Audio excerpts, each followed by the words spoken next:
प्रयोजनमूलक हिंदी और जनसंचार की श्रृंखला में हमने मुद्रित और इलेक्ट्रॉनिक माध्यमों की भाषा के संबंध में बात की है। आज के इस व्यावसायिक युग में, उपभोक्ता संस्कृति के इस युग में, जब हर चीज़ बाजार के दबाव में काम कर रही है, विज्ञापन का व्यापक महत्व है। चाहे वो प्रिंट मीडिया हो या वो इलेक्ट्रॉनिक मीडिया, विज्ञापन के बिना कोई काम नहीं चलता, क्योंकि वित्तीय साधनों को जुटाने के लिए विज्ञापन अनिवार्य स्रोत का काम करते हैं। विज्ञापन को व्यवसाय से जोड़कर देखा जाता है। बिना विज्ञापन के मीडिया में कोई भी सामग्री दिखाई नहीं जाती। प्रयोजनमूलक भाषा का प्रयोग करते हुए विज्ञापन में हमें भाषा को अनेक रूपों में इस तरह दिखाना पड़ता है जिससे कि वो उस जनमाध्यम के रूप में दर्शकों को अधिक आकर्षित करें। अगर ऐसा नहीं होगा तो सीरियल और वृत्तचित्र दिखाते समय बीच में जो विज्ञापन दिए जाते हैं वहाँ दर्शक उसे स्विच ऑफ कर देगा, उसे बंद कर देगा। सीरियल और वृत्तचित्रों में विज्ञापन भी देखे जाएं, इसके लिए ज़रूरी है कि उसकी सामग्री को अधिक से अधिक आकर्षक बनाया जाए, उसकी भाषा को अधिक से अधिक संप्रेषणीय बनाया जाए और वो लोगों की समझ में आए। इसलिए संचार माध्यम में विज्ञापन की बहुत बड़ी भूमिका है और इसने उद्योग जगत को अपनी गिरफ्त में ले रखा है। विज्ञापन का निर्माण करना कोई आसान काम नहीं है, बड़ी कुशलता की मांग करता है। किसी वस्तु या उत्पाद को लुभावना बनाने के लिए नई नई तरकीबें सोची जाती हैं। यहाँ तक कि विज्ञापन की एजेंसी सृजनात्मक ढंग से काम करती है और ये देखती है, फीडबैक तलाश करती है कि विज्ञापन को कितना अधिक रिस्पांस मिल रहा है। विज्ञापन उद्योग के रूप में 1920 से ही अमेरिका में महत्वपूर्ण हो गया था और 1950 से भारत में भी इसकी शुरुआत हुई है। विज्ञापन जन माध्यम के रूप में एक मजबूत आधार बना रहा है। विज्ञापन अखबार में भी आते हैं, रेडियो में भी आते हैं, टेलीविज़न में भी आते हैं और संचार माध्यमों से इसका बहुत अधिक संबंध जुड़ गया है। यह देखना जरूरी है कि अखबार में विज्ञापन किस तरह के होंगे, रेडियो में विज्ञापन किस तरह के होंगे, टेलीविज़न में विज्ञापन किस तरह के होंगे और इन विभिन्न अलग अलग माध्यमों में विज्ञापनों की भाषा का रूप किस प्रकार होगा। रेडियो में ध्वनि को प्रभाव के साथ रखना पड़ता है, अखबार में शब्द के साथ फोटोग्राफ आते हैं और टेलीविज़न में तो विज्ञापन में दृश्यात्मक भाषा का प्रयोग करना पड़ता है, जिसमें चित्रों के साथ शब्दों का संयोजन होता है। एक तरह का साइकोग्राफिक स्वरूप टेलीविज़न के विज्ञापनों में आ जाता है। बाजार की रिपोर्ट लेकर व्यावसायिक विज्ञापन बनाए जाते हैं।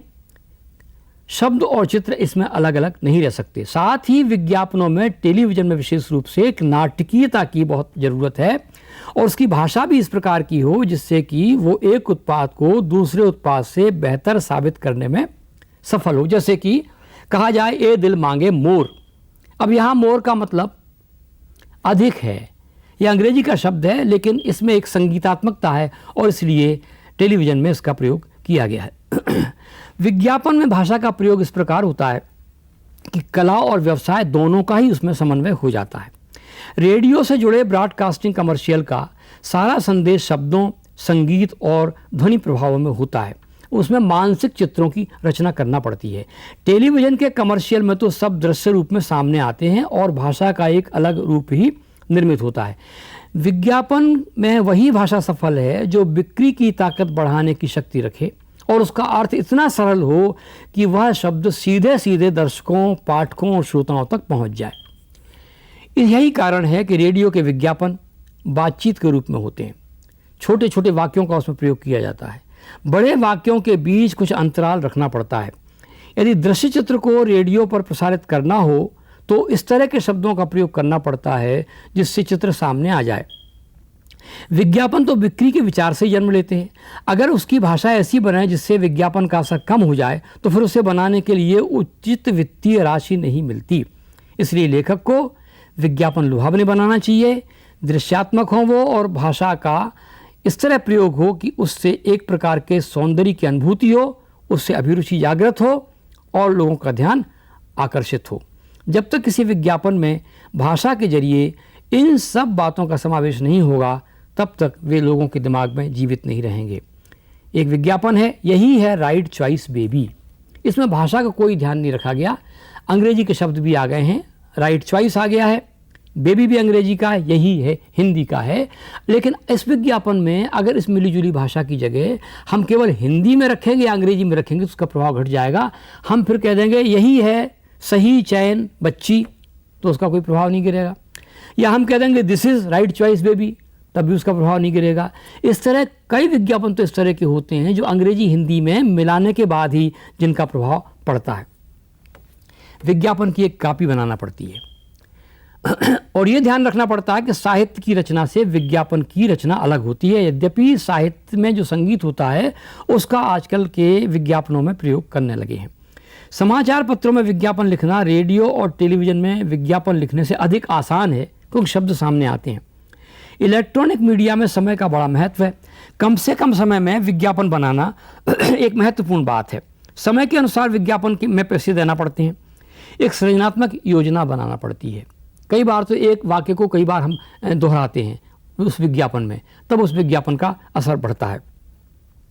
उत्पादन की स्टेज आती है, शब्द चित्रों को हम जोड़ देते हैं। विज्ञापन में भाषा, संपादन, दृश्य विधान और ध्वनि प्रसारण, इन सब का प्रयोग बहुत ही महत्वपूर्ण ढंग से किया जाता है। विज्ञापन लिखने की योजना के साथ लिपि को ठीक से लिखना पड़ता है। कम शब्दों, वाक्यों, पैराग्राफों में बिना भारी भरकम शब्दों के प्रयोग के लिए मुहावरों को इस्तेमाल किया जाता है। विज्ञापन की भाषा जिस प्रकार संचार माध्यमों में आ रही है उससे स्पष्ट है कि व्याकरण का उसमें अधिक महत्व नहीं है, उसमें अर्थ और दृश्य का महत्व अधिक है। हिंदी में विज्ञापन जो लिखे जा रहे हैं उसमें अंग्रेजी के शब्द अधिक आ रहे हैं क्योंकि अब यह मिलीजुली भाषा लोगों को स्वीकृत हो गई है, वो इंग्लिश बन गई है। यद्यपि न बनती तो अच्छा रहता, लेकिन बन गई है। और इसी तरह से ए दिल मांगे मोर या राइट चॉइस बेबी में हिंदी अंग्रेजी का मिला रूप हमें दिखाई पड़ता है। इसी तरह आगे और विज्ञापन देखिए, नया टूथपेस्ट ट्राई किया, अब इसकी जगह हम कह देंगे नए टूथपेस्ट को आजमाया, तो उसका प्रभाव उतना नहीं बढ़ेगा। इसके साथ ही दांतों के साथ एक्सपेरिमेंट कभी नहीं। अगर हम कहेंगे दांतों के साथ प्रयोग कभी नहीं तो ये भी चल जाएगा, लेकिन आदत पड़ गई है। कई जगह तो अंग्रेजी के शब्द आदतन रखे जाते हैं, कई वो जरूरी लगते हैं। एक विज्ञापन और आता है, गहने तो सिर्फ डिवाइन ज्वेलर्स से ही, इसमें कोई चॉइस नहीं। डिवाइन ज्वेलर्स तो नाम ही है अंग्रेजी में, तो उसका तो अपन कुछ कर नहीं सकते, और इसमें कोई चॉइस नहीं। इसमें चॉइस शब्द का जो इसमें फोकस है वो बड़ा महत्वपूर्ण है। इस तरह से एक विज्ञापन हम देखते हैं, टेस्ट में बेस्ट, मम्मी और एवरेस्ट। मैं और शब्द हिंदी के हैं, बाकी सारे शब्द अंग्रेजी के हैं, और इसका कोई रिप्लेसमेंट या उसके स्थानापन्न नहीं है क्योंकि विज्ञापन इस ढंग से लिखे जाते हैं। कहने का तात्पर्य यह है कि मिली जुली भाषा में विज्ञापन का लिखना तभी कम हो सकता है जबकि हमारे विचार हिंदी में ही आए, हिंदी में ही हम विज्ञापन बनाएं, लेकिन हमारे विचार उसमें नहीं आते हैं। तो उस तरह से जो कुछ आता है उसको हम हिंदी में अनुदित नहीं कर सकते। जो विज्ञापन हमने मिली जुली भाषा में बना लिया है उसे हिंदी में करना मुश्किल है। हिंदी में ही विज्ञापन हम डाल सकते हैं, और हम उसमें आगे देखेंगे भी कि किस प्रकार से विज्ञापन हम बना सकते हैं। उसमें जैसे कोई लड़की बालों से परेशान होकर माँ मुझे लड़का बना दो, पर जब उसकी माँ किसी अच्छी साबुन को बताकर कहती है क्या तुम अब भी लड़का बनोगी, तो विज्ञापन एकदम प्रभावशाली बन जाता है। जैसे लाइफ बॉय है जहाँ तंदुरुस्ती है वहाँ, इसमें लाइफ बॉय तो अंग्रेजी में नाम है इसलिए उसको नाम अंग्रेजी हिंदी नहीं माना जाएगा। फिर भी देखिए आप कितनी प्रभावी शैली है विज्ञापन की। इस तरह सरल हिंदी में विज्ञापन लिखना कठिन नहीं है, पर आजकल हिंदी अंग्रेजी मिलाकर विज्ञापन लिखने की आदत बढ़ती जा रही है। कई बार तो विज्ञापन हिंदी में लिखे जाते हैं और कविता के रूप में लिखे जाते हैं, और वो इतने अधिक प्रभावी सिद्ध हो रहे हैं कि आप कल्पना नहीं कर सकते। जैसे देखिए, कहे समय का एक तारा, अक्षर अक्षर दीप जले, फैले शिक्षा का उजियारा। इसकी हिंदी कितनी अच्छी है। इसमें तो हिंदी का वो रूप मिलता है जो वास्तविक हिंदी का रूप है, और इसमें एक संगीत भी है। कहे समय का एक तारा, अक्षर अक्षर दीप जले, फैले शिक्षा का उजियारा। ये राष्ट्रीय साक्षरता मिशन ने विज्ञापन दिया है और इस विज्ञापन का इतना व्यापक प्रभाव पड़ा है इसकी कल्पना नहीं की जा सकती। इसलिए ये कहना गलत है कि अगर विज्ञापन मिलीजुली भाषा में होगा तो ही प्रभावी होगा, लेकिन मिलीजुली भाषा के विज्ञापन को किसी एक भाषा के विज्ञापन में बदलना कठिन है जब तक कि हमारा विचार या तो हिंदी में हो या अंग्रेजी में हो या जिस भाषा में विज्ञापन हो उसमें हो। जब तक हम मूल रूप में ही उस विज्ञापन को उस भाषा में नहीं लिखेंगे, उसे मिलीजुली भाषा से अलग कर पाना कठिन होगा। विज्ञापन को मानक हिंदी में लिखना लोग कहते हैं बहुत कठिन है, और है भी। इसलिए विज्ञापनों में भाषा का बोलचाल वाला प्रयोग अधिक किया जाता है। कई जगह तो आंचलिक भाषा का भी प्रयोग हम करते हैं, जैसे अपुन तुपुन जैसे शब्दों का प्रयोग होने लगा है।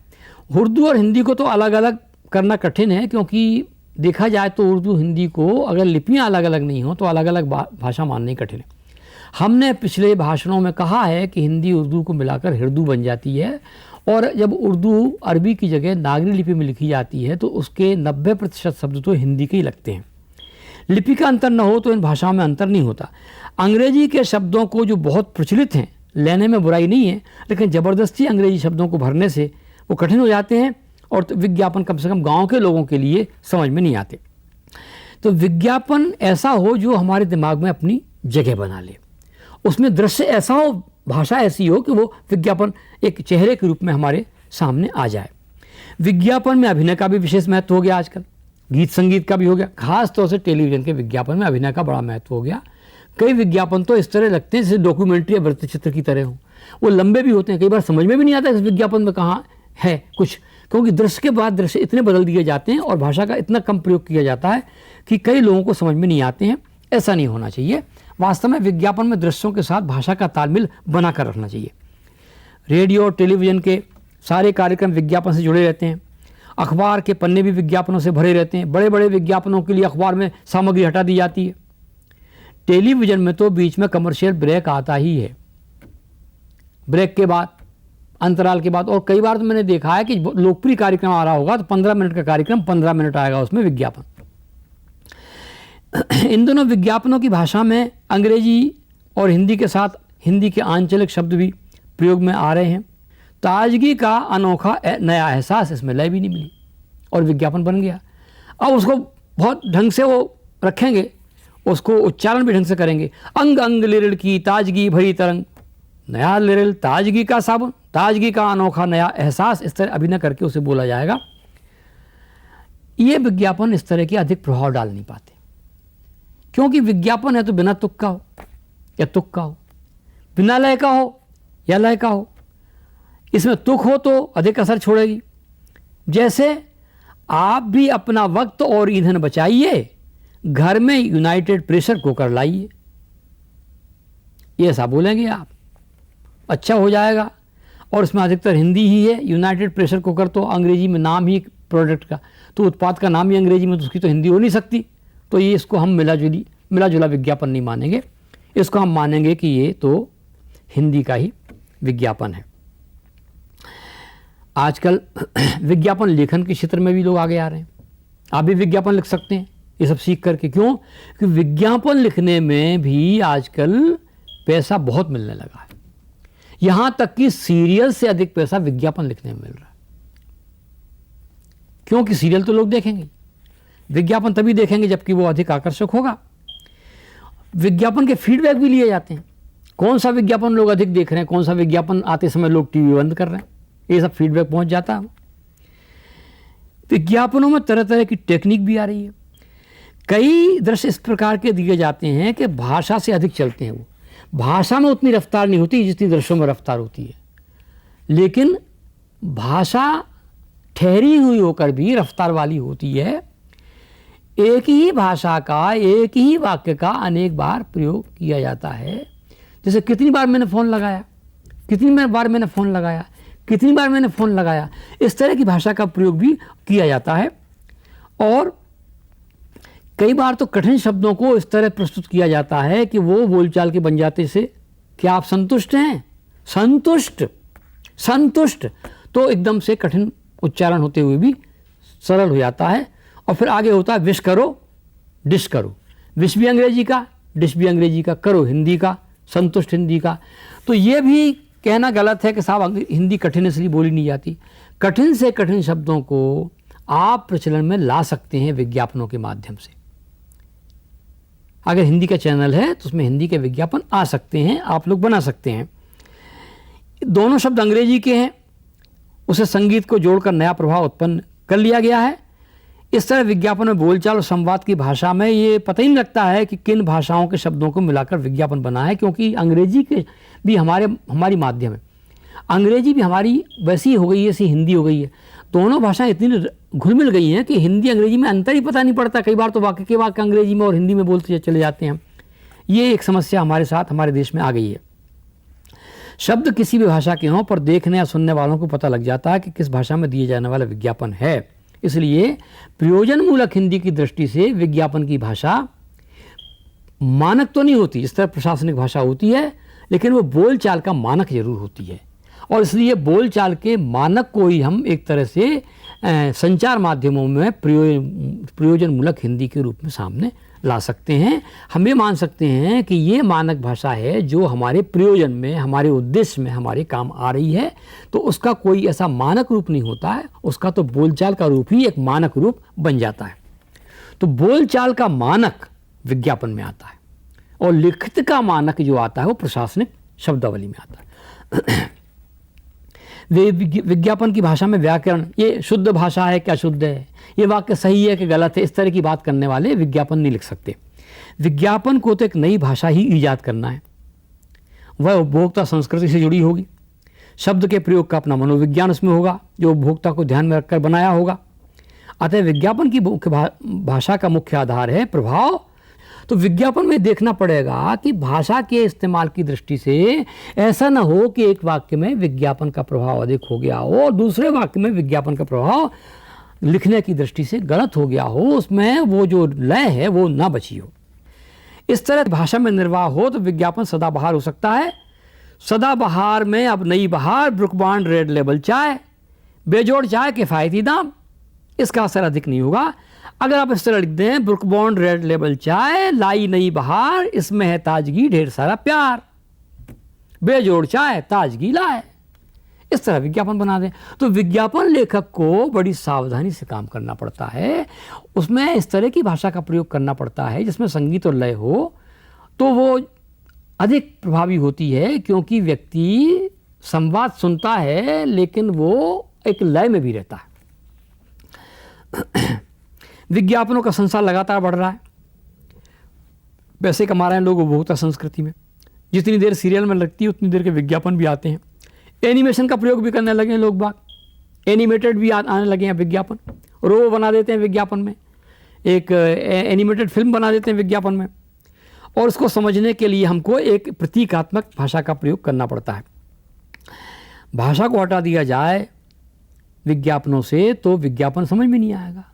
जो लोग ये कहते हैं भाषा के प्रयोग की क्या ज़रूरत है, उनको ये समझना चाहिए कि भाषा का प्रयोग बहुत अधिक ज़रूरी है। अब क्या हो रहा है, एक समस्या और आ रही है। लिखित में नागरिक की जगह रोमन का प्रयोग हम करने लगे हैं। विज्ञापन साहित्य को अब विज्ञापन वाणिज्य से, ई कॉमर्स से जोड़ने की भी ज़रूरत पर विचार हो रहा है। तो अब विज्ञापन की भाषा के संबंध में हमें रेडियो और टेलीविज़न की विज्ञापनों पर विचार तो अलग से करना ही पड़ेगा। ब्रॉडकास्टिंग कमर्शियल में संदेश शब्दों, संगीत और ध्वनियों में हमें देना पड़ेगा, चित्रों की कल्पना करना पड़ेगी, और टेलीविज़न में हमें दृश्य इस तरह के रखना पड़ेंगे जिससे कि एक अच्छी तस्वीर हमारे सामने आ जाए और उस तस्वीर के साथ भाषा का भी एक चेहरा उसमें लग जाए तो बहुत सुंदर हो जाएगा। जैसे कि विजय प्रतीक की 2 उंगलियां उठा देते हैं, इसका अर्थ आजकल राजनीति में भी हो गया, वैसे भी हो गया। वी माने विक्ट्री और वी माने विजय, हिंदी में भी आ गया है और अंग्रेजी में भी आ गया। आपने बड़े बड़े नेताओं को देखा होगा इस तरह करते हुए, और ये आने लगा है। हर विज्ञापन एक बिक्री की बातचीत की तरह लगे, रोज के इस्तेमाल किए जाने वाले शब्दों का उसमें प्रयोग हो। विरोधी चीज़ों के लिए भी हम विज्ञापन लिखें, मुहावरों का भी प्रयोग करें। जैसे कि पहली ही नज़र में आप इसे अपना दिल दे बैठेंगे, या सुहाने प्रिंट आपके सौंदर्य में 4 चांद लगा देंगे। इसी तरह जैसा रंग वैसा स्वाद, या नैनों से सपने लहराए तन पर खिले फूल मुस्काए, इस तरह के विज्ञापन भी आ जाएंगे जो बहुत ज़्यादा सुंदरता के प्रतीक होते हैं, और उसकी ओर ऐसा रुझान बन जाता है कि शब्द भी एक तस्वीर की तरह सामने आ जाते हैं। ऐसा लगता है कि विज्ञापन ही नहीं है, एक दर्पण हमारे सामने आ गया है। तमिल में विज्ञापन आ जाता है और वो बताते हैं कि तमिल का ये शब्द होगा, उसके बाद उसके समांतर हिंदी का ये शब्द होगा। तो ये अंतर्भाषा या इंटर लैंग्वेज में भी विज्ञापन का इस तरह प्रसार हो सकता है कि शब्द को हम विज्ञापन में न ढालें, बल्कि एक शब्द तमिल का या मराठी का या गुजराती का या तेलुगु का या कन्नड़ का या अंग्रेजी फ्रेंच का भी बोल सकते हैं। फ्रेंच में भी बोल सकते हैं आप, रशियन में भी बोल सकते हैं। अलविदा अलविदा, 10 बदानियाँ बोल लो आप, रशियन बोल लो आप, लेकिन उसको इस तरह बोलना पड़ेगा 10 बदानियाँ अलविदा अलविदा, ताकि लोग समझ जाएं कि आप अलविदा के लिए इस शब्द का प्रयोग कर रहे हैं। तब करना पड़ेगा, नहीं तो आप नहीं कर पाएंगे। आपको अलविदा कहना है, एडियास एडियास, अलविदा अलविदा, तो स्पेनिश में हो जाएगा। तो वहाँ पर वो स्पेनी आदमी बोल रहा है और हिंदी आदमी बोल रहा है, तो वो कहता है एडियास एडियास, तो हिंदी आदमी बोलता है अलविदा अलविदा, क्योंकि वो स्पेनी समझता। इस तरह तात्पर्य कहने का ये है कि इस शब्द पर जोर देकर भी हम उसका अर्थ बिना बताए व्यक्त कर सकते हैं और अपने विज्ञापनों में इसकी लोकप्रियता बढ़ा सकते हैं। विज्ञापन को एक जन भाषा के रूप में ही हमें बनाना पड़ेगा। जब तक हम भाषा को जन भाषा नहीं बनाएंगे, तब तक जन माध्यम में विज्ञापन का फीडबैक हमको अच्छा नहीं मिलेगा और फिर कोई विज्ञापन आपसे लिखाएगा ही नहीं। विज्ञापन फिल्म डिवीजन में भी आते हैं, फिल्म डिवीजन में भी आते हैं, लेकिन फिल्में देखते समय अगर आप टेलीविज़न पर देखेंगे तो विज्ञापन देखना पड़ेंगे, और अगर आप सिनेमा घर में जाएंगे तो विज्ञापन उतने नहीं देखना पड़ते। विज्ञापन जरूरी हिस्सा हो गया ज़िंदगी का, उसके लिए अलग प्रशिक्षण चाहिए। पूरी दुनिया और संसार में विज्ञापन लिखे जा रहे हैं, एक ग्लोबल सच्चाई है। कम से कम शब्दों का प्रयोग करना इसके लिए ज़रूरी है, नहीं तो अर्थ का अनर्थ हो सकता है। जो विज्ञापन बिक्री बढ़ाने के लिए हो रहा है, उससे बिक्री घट भी सकती है यदि उसमें भाषा का सही इस्तेमाल न हो। भाषाओं का घुलना मिलना विज्ञापनों में गलत भी नहीं है, जैसे एनमेल का इमल्सन, एप्कोलाइट का घर गुलशन, या क्वालिटी चाय पिलाइए किफ़ायत भी पाइए, या यह है आपका प्यारा अपना कैफ़े, इसमें आकर पीजिए गरम गरम नेस्कैफ़े। यह विज्ञापन का युग है। मीडिया बिना विज्ञापन की जिंदा नहीं रह सकता। विज्ञापन इंटरनेट पर भी आते हैं। विज्ञापन व्यावसायिक होते हुए सृजनात्मक होते हैं। उनकी भाषा में आप लोगों के मुहावरे फिट किए जाते हैं, उनमें वस्तुओं को एक तरह का व्यक्तित्व मिल जाता है। जैसे खाना बनाने की तारीफ़ करते समय अगर कोई पुरुष अपनी स्त्री की तारीफ़ करता है तो उत्तर देती है कि यह तो प्रेशर कुकर का कमाल है। इस तरह विज्ञापन में व्यक्ति से वस्तु को अधिक महत्व दिया जाता है, क्योंकि विज्ञापन वस्तुओं के लिए ही अधिक किए जाते हैं। और विज्ञापन ने जिस संसार की रचना की है वह वस्तुओं का संसार है, उसने जिस भाषा की रचना की है वह भाषाओं का संसार है। विज्ञापन लिखना आसान काम नहीं है, यह एक अलग तरह का साहित्य है। यह लोगों के सामाजिक संसार की रचना है, जिसमें व्यक्ति के साथ वस्तुएं रहती हैं, उसी तरह जिस तरह भाषा के साथ उसकी ध्वनि में संगीत का संसार रहता है। चित्र का एक व्यापक मानसिक प्रतीकात्मक जगत रहता है। और हम यही कह सकते हैं कि हमें विज्ञापन लिखते समय बहुत सावधानी की ज़रूरत है, और जनसंचार माध्यमों में विज्ञापन का प्रयोग इस तरह हो कि उसमें लिखी जाने वाली भाषा जन भाषा के रूप में प्रयोग में आए।